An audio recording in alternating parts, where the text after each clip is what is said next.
அது ஒரு நாள் அழிந்திடும். நாம் காணும் இந்த உலகம் அது ஒரு நாள் அழிந்திடும். புது வானம் பூமி நோக்கி பயணம் செய்கின்றோம்.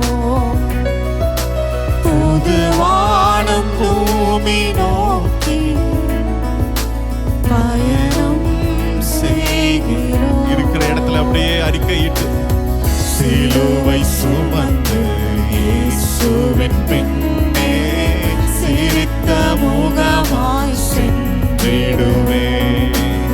சிலுவை சுமந்து இயேசுவின் பின்னே சிரித்த முக